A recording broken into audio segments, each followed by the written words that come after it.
See a couple people in locals. Hi, guys. Happy Monday, everybody. Give some time for people to come in.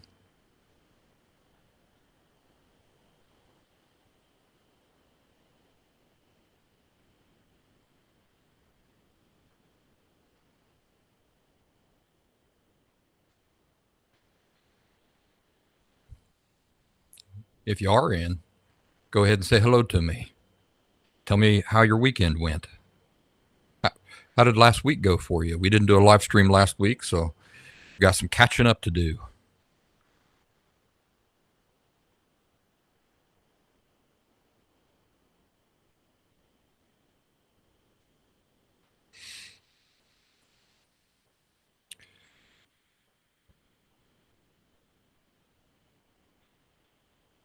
We are on YouTube and Rumble, and most importantly, we're on Locals.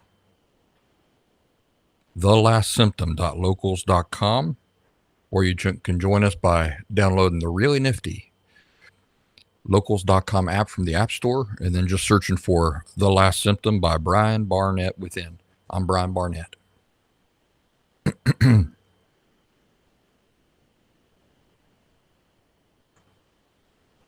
How do you guys feel about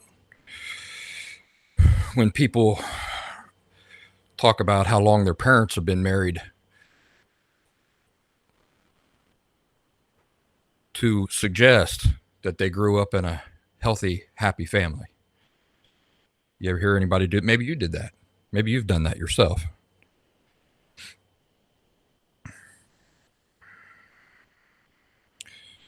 They'll say things like, my parents have been married for 60 years. And everybody will say, well, congratulations. Wow, boy, you must have grown up in such a beautiful, happy family. But what does one thing have to do with the other? Hello, Nana. Hi, Carrie. Hello, everybody. We got some people starting to come in.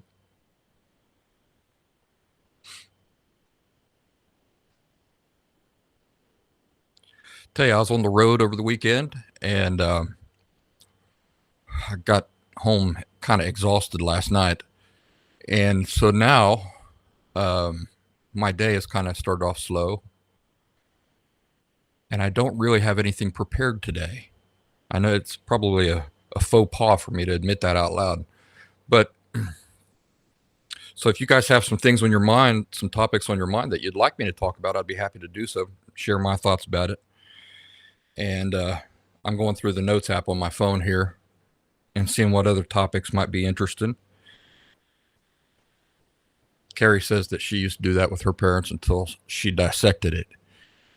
Yeah, I did too. I did that too.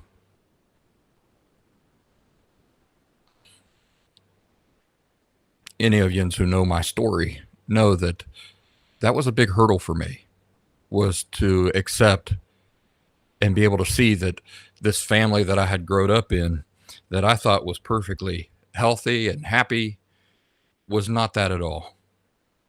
That was a huge evolution, growth in my recovery process.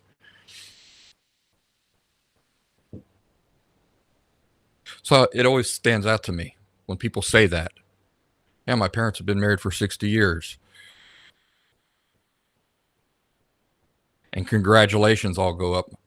I hold off on the congratulations, because if they're unhealthy and they've been married for 60 years because they're caught in a codependent relationship, and she's allowing him to be abusive and she's an enabler, or vice versa, well, then that's not a beautiful thing, is it? That's nothing to congratulate. So I think long marriages can be a beautiful thing, that they're intended to be a beautiful thing when they're healthy and people are happy. But just the fact that two people have endured each other for 60 years, that has no relationship whatsoever to do with happiness and health or good parenting or any of those things. I know a lady. That's funny. The where I was at over the weekend was up in this area up north, around where that family lives. And I'll never forget, I was riding in a car with her and my mom. She and my mom are real close friends. And I remember her saying about her husband, I love that man more every day. We've been married for 50 years or 40 years or something like that. Well, I know their family. They used to come and visit us and spend weekends with us. And her husband is one of the most abusive people I know in my entire life. And he's, by the way, really close friends with my dad. Go figure. But he's worse than my dad. And I just thought about her saying this.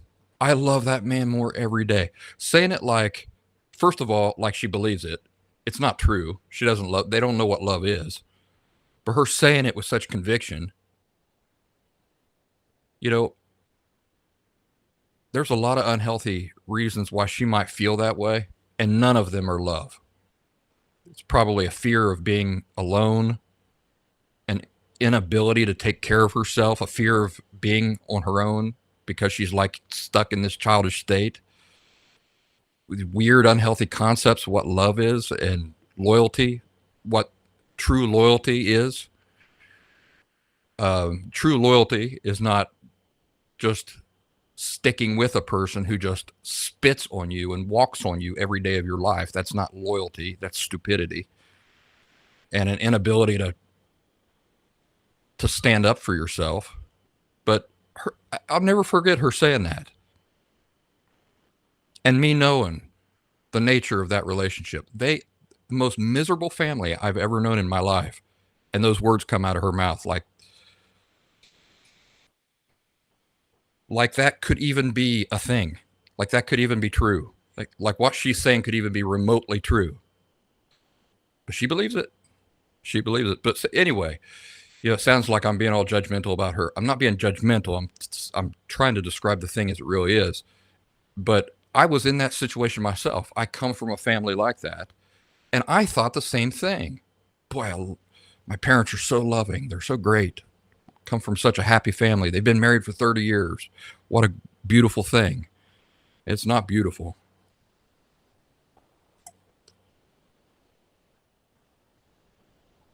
A breakup in conditions like that, in a situation like that, the breakup of a marriage, that also would not be beautiful. But the subsequent recovery, the subsequent possibility of recovery, that would be beautiful. And then the rebuilding of one's life, that would be beautiful. So I'm not out here trying to break up marriages or anything like that. But I don't think, I know that there's nothing more important in life than to be and to strive for emotional health, authentic emotional health. Got some folks coming in. Nana says that people automatically assume that a long marriage is a good one. Right. Well, unhealthy people do that. I did it. Make these false connections with things. There's like these false equivalents. And it's a really common false equivalence. Excuse me. I hope that didn't pick up in the microphone. Laura. Hello, Laura. Getting late for you. Glad to have you here. Jim E.E. Hello, Jim E.E. Thank you for being here. Nana says, my parents have been married for 40 years and it's a complete scam. Yeah, anybody, if you're out there, maybe you're just discovering me today for the first time on Locals or YouTube, and you catch a little brief segment of this before I lose your interest. If you are dealing with emotional issues, if you're in a relationship with somebody who's dealing with emotional issues, then you did grow up in an emotionally unhealthy family. No matter how happy you think your family was, no matter how beautiful you think that whole thing was growing up, it was unhealthy. And I'm not saying that those people are all bad. I'm just saying they're unhealthy. And it's worth doing some self work and trying to figure out exactly how I could possibly know that and how connect the dots to see it for yourself. Once you see it for yourself, then the real journey begins. Hey, I wanted to ask Laura and Nana. I have gotten on this kick lately, and the reason why I want to ask you guys because I know you're there in Africa, and I know Africa is a huge place. But I want to know if you guys know of this Hadzabe tribe or Hadza tribe. I've been watching videos of them hunting and eating and cooking and just in fascination and reading about them. I'm wondering where are they located at in relation to you guys, if you know of them. They're like really traditional, like traditional Hadza. I think that's the way you pronounce it. Wadza, maybe? When I looked it up on the internet, it was spelled different than I spelled it. Let me see. Hadza, Wahadzabe.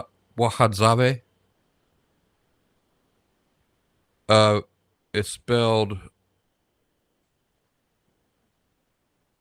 Oh, Ivan's come in. Says he can't stay no more. All right, Ivan. Glad you popped in. Thank you. Thank you for stopping by.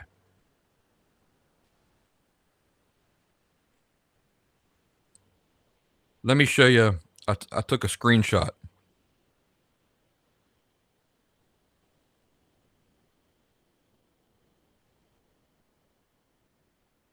Can you see that? Hadzabe. And this is the way they dress. They all eat. All the videos I've seen, I'm sure not all of them eat this way, but all the videos I see, they all, yeah, that's it. They all like gather around a fire and they have a pot in the middle. They might be boiling like a monkey or something or cooking a monkey. And then with like sticks and stuff, they're moving the meat around. And they might have one knife and they're all sharing out of that same pot.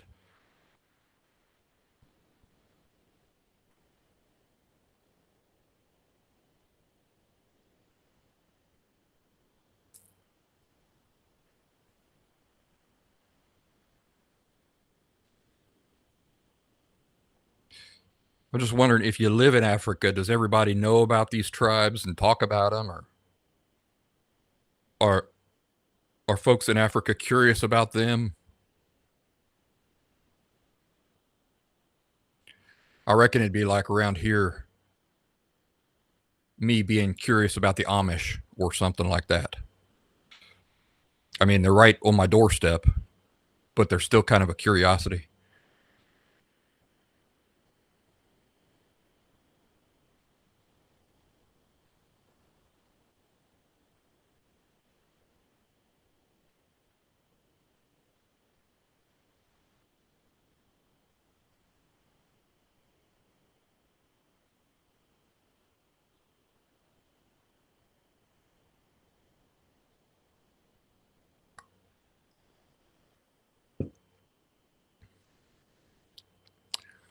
You know,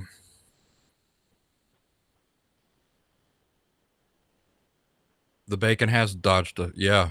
Chet, good to see you, buddy. Um, where was I going at? Every time I go out to see my buddy Lambert, I have to be careful because there's a lot of Amish out there.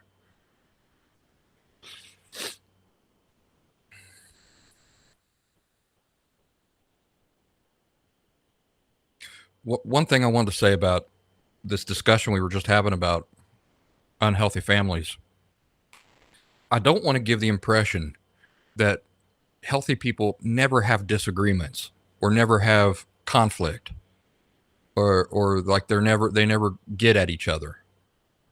I don't mean to give off that incorrect notion.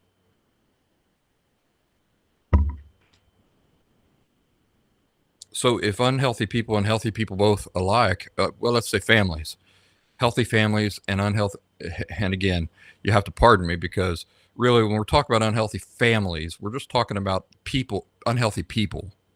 It's not like a family can be healthy or unhealthy. It's what is the state of emotional health of the people in the family.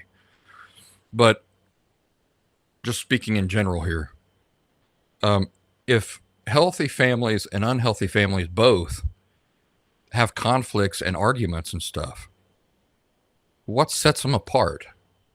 Well, what's the difference? You guys ever thought about that?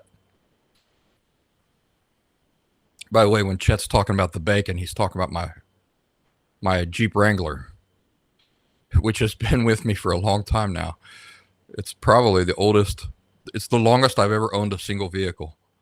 But I'm kind of like Conan O'Brien. If you ever watch Conan O'Brien, he drives around in this car that he's had since like the 80s. But it's grown, like its reputation has grown so much you can't get rid of it.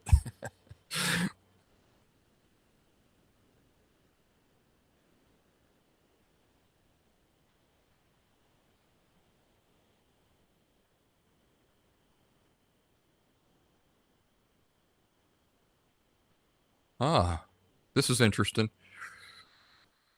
Laura says that in colloquial French, nana means woman.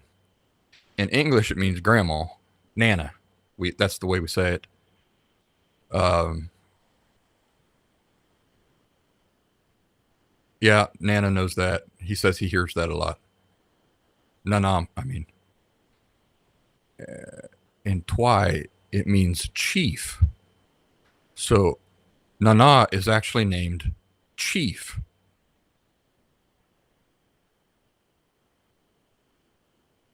Yeah. Now it makes sense.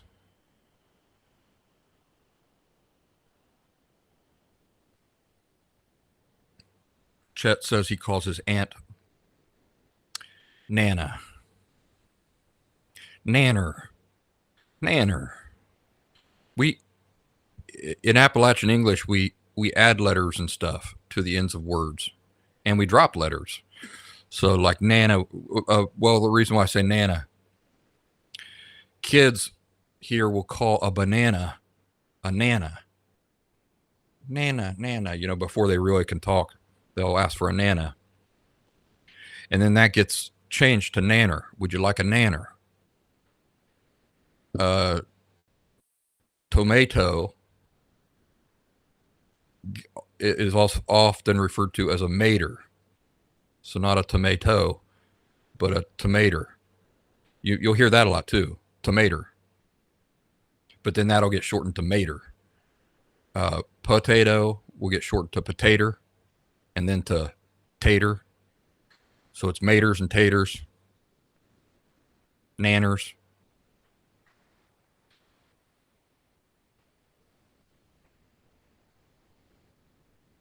I'll have to give lessons one of these days. So I was up, like I was saying, I was up north over the weekend, and I was talking to this feller. He goes to show me, uh, uh, goes to show me around this town. He says, "What do you like best?" He says, "Do you like, uh, do you like places that have vistas?"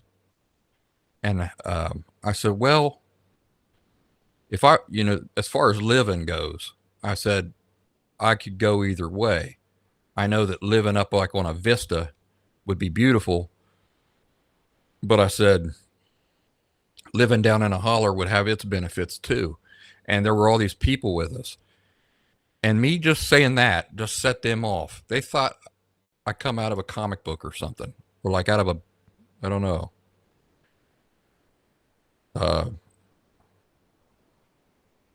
I don't know why that was so out of the ordinary for them to hear me talking about a holler. But that set everybody off. So it's weird how, right here in the United States, you just drive a few hours in a different direction and people think you talk funny.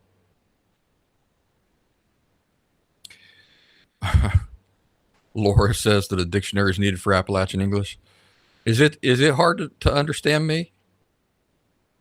Do you guys know what a holler is, don't you?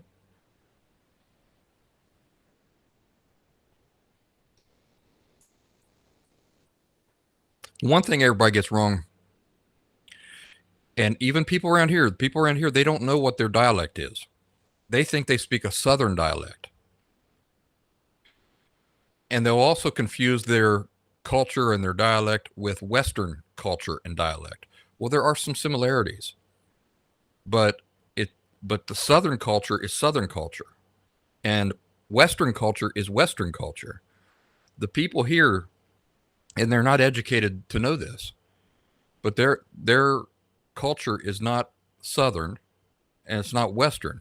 It's Appalachian, and there are some differences. There's some important differences. So the one everybody gets wrong, they always uh, y'all. Y'all is the Southern. So y'all would be like the further south you go, you start hearing a lot of y'all. We do say y'all, but that's not the big one. The big one for us is yuns. Hey, are yuns going to the store? Hey, what are yuns doing after church? It's all yuns for us. And y'all gets in there, but it's a misconception that y'all is the big identifier for us. It's not our identifier. Our identifier is yuns, which is like a Y apostrophe UNS, and it just means like you ones, you ones. Penny says she's heard the term holler. Yeah, see, there's some overlap. So you will hear the word holler down in the South. You won't hear yuns so much in the South because that all turns into y'all. Carrie says she don't know what a holler is. A holler is down between two mountains. So the guy was asking me about, do you like a vista? Well, a vista is up on top of a mountain, looking out over a holler. A holler is down between two mountains. Now that's different than a plain. A plain is a big flat, huge flat area between mountains, and you might have entire communities and stuff down in a plain. But a holler is a relatively tight area down between two mountains.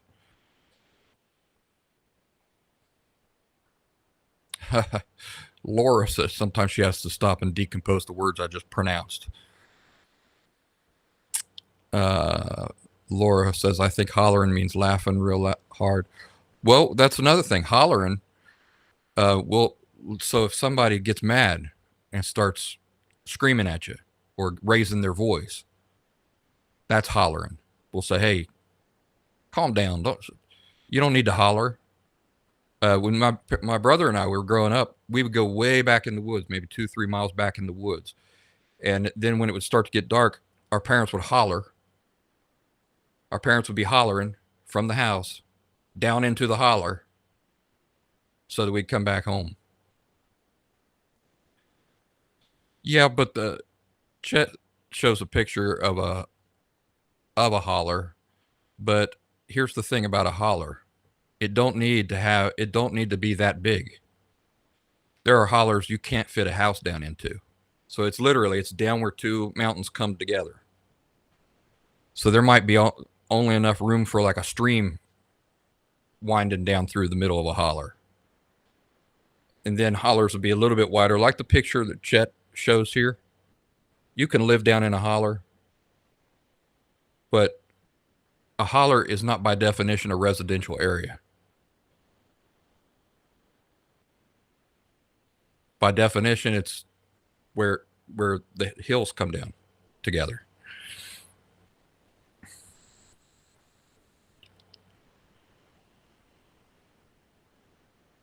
There was a lot of I had the privilege of when I last couple years of high school, I got into this program where I could go and learn a trade and I could go work for half a day. So I'd go to school for half a day, and then I'd go to work for half a day. And I had the privilege of working with a lot of blue collar guys around here and hearing all this different terminology and language and stuff like that. And really enjoyed that. Really enjoyed hearing these guys talk and tell stories and stuff, and pick up on some of their word choices and stuff. Like, it's very colorful. Anyway, enough about me.